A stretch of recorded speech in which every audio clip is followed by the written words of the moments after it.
Guys, हाल ही में देश की राजनीति में एक नया विवाद खड़ा हो गया है। बीजेपी के नेता संबित पात्रा ने राहुल गांधी पर देश को अस्थिर करने की साजिश रचने का आरोप लगाया है। और केवल राहुल गांधी ही नहीं, उन्होंने इस मामले में एक मशहूर अरबपति जॉर्ज सोरोस और एक इंटरनेशनल जर्नलिस्ट ग्रुप है OCCRP, उसका भी नाम इसमें घसीटा है। उन्होंने इसे एक खतरनाक त्रिकोण करार दिया है। लेकिन ये जो आरोप हैं आखिर कितने सच्चे हैं? क्या ये एक बड़ी साजिश है या फिर ये केवल राजनीति का एक हिस्सा है? इन सारे सवालों का जवाब ढूंढते हैं और इसे गहराई से समझने की कोशिश करते हैं।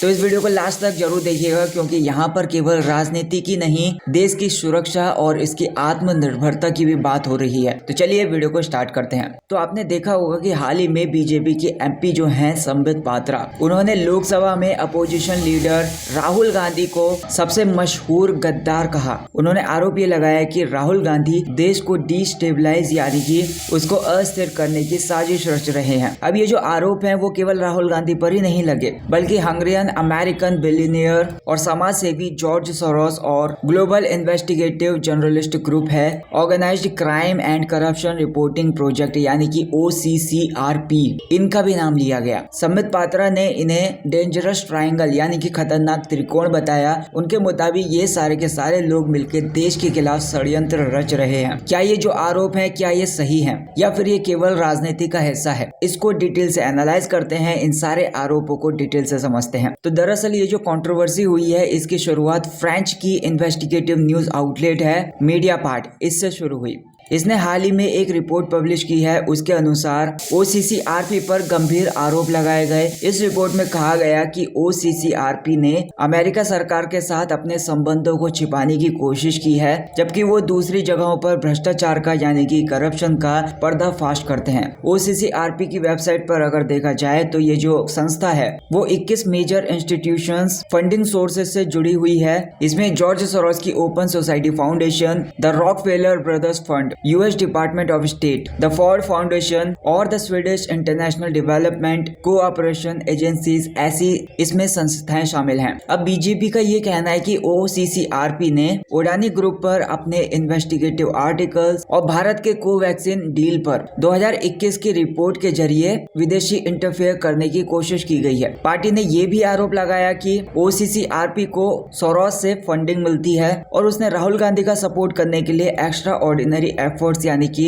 असाधारण प्रयास किए हैं। लेकिन यहाँ पर बात आती है कि जॉर्ज सोरोस हैं कौन? जॉर्ज सोरोस का जन्म 1930 में बुदापेस्ट हंगरी में एक यहूदी परिवार में हुआ था। 1944 से 1945 के बीच में नाजी कब्जे के दौरान उनका परिवार किसी तरीके से बच पाया। 1947 में जब हंगरी में कम्युनिस्ट सत्ता में आए, पावर में आए, तो सोरोस जो थे वो लंदन चले गए। अब उन्होंने वहां से लंदन स्कूल ऑफ इकोनॉमिक्स से फिलोसफी की पढ़ाई की और 1954 में मास्टर ऑफ साइंस डिग्री हासिल की। 1956 में वे अमेरिका गए और उन्होंने सिक्योरिटीज एनालिस्ट के रूप में अपना काम शुरू किया। 1973 में उन्होंने अपना हेज फंड लॉन्च किया और 1992 में ब्रिटिश पाउंड के खिलाफ सट्टेबाजी करके बहुत ज्यादा फेमस हो गए। उसके बाद वो मॉडर्न हेज फंड इंडस्ट्री के लीडर माने जाने लगे। तो सोरोस यहाँ पर सक्सेसफुल इन्वेस्टर ही नहीं बल्कि समाज सेवी भी हैं, जिन्होंने करोड़ों डॉलर्स खर्च किए हैं ह्यूमन राइट्स पर, यानी कि जो मानव अधिकार होते हैं उनके ऊपर, एजुकेशन के ऊपर और पब्लिक हेल्थ के ऊपर। वो अमेरिका के medical marijuana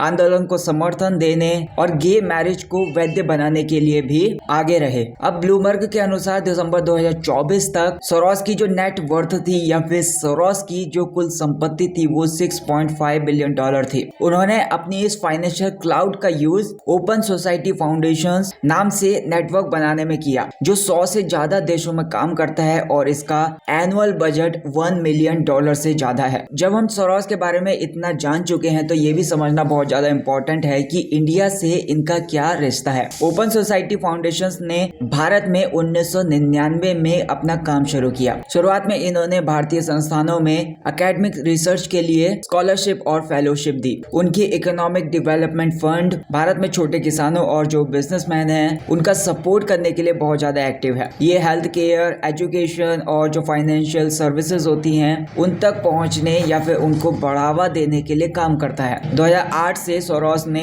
Bengaluru based एस्पार्डा investments के माध्यम से स्टार्टअप और अर्ली स्टेज जो वेंचर्स होते हैं यानी कि जो परियोजनाएं होती हैं उनमें $90 मिलियन से ज्यादा का इन्वेस्टमेंट किया है। लेकिन यहाँ पर एक पैराडॉक्स भी नजर आता है, जहाँ पर एक तरफ सोरोस भारत में सोशियो इकोनॉमिक डेवलपमेंट में योगदान देते हैं, वहीं दूसरी ओर बीजेपी ने कई बार उन्हें एंटी नेशनल फोर्स करार दिया। फरवरी 2023 में भारत के जो विदेश मंत्री हैं एस जयशंकर, उन्होंने उन्हें पुराना राय देने वाला और खतरनाक कहा था। अब बात करते हैं कि यहाँ पर ये जो मुद्दा है इतना बड़ा क्यों हो गया है। ये केवल एक राजनीतिक बहस है या फिर इसके पीछे कोई बड़ा कारण है। संबित पात्रा जो है उन्होंने OCCRP की जो रिपोर्ट्स हैं और राहुल गांधी की जो भी बयान है उनको एंटी नेशनल करार दिया, यानी कि उनको देश विरोधी करार दिया। उन्होंने ये कहा कि जो विदेशी ताकतें हैं और उनके फंड से चलने वाले संगठन भारत के अंदरूनी मामलों में दखल दे रहे हैं। अडानी ग्रुप पर OCCRP की रिपोर्ट को भी उन्होंने